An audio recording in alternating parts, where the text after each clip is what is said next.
മണ്ണ്. മണ്ണില്ലാത്ത ഭൂമിയുടെ അവസ്ഥ ഒന്ന് ആലോചിച്ചു നോക്കൂ.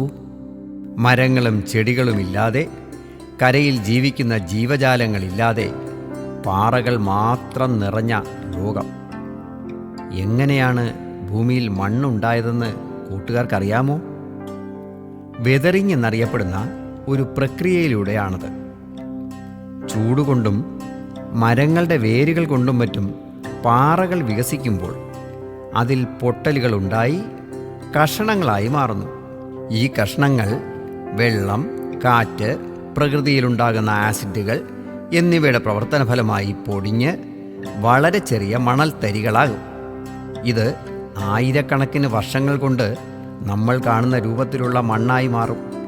ഏതാണ്ട് 1 സെൻറ്റിമീറ്റർ കനത്തിൽ മണ്ണുണ്ടാകാനായി 1000 വർഷം വേണമെന്നാണ് കണക്കാക്കപ്പെടുന്നത്.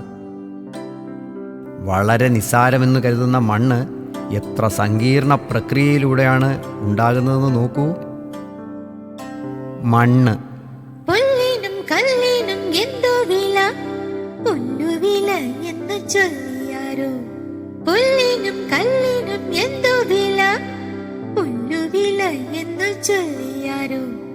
കല്ലു പൊടിഞ്ഞു മണ്ണായെങ്കിലേ കാടിനും നാടിനും ജീവനുള്ളൂ. കല്ലു പൊടിഞ്ഞു മണ്ണാ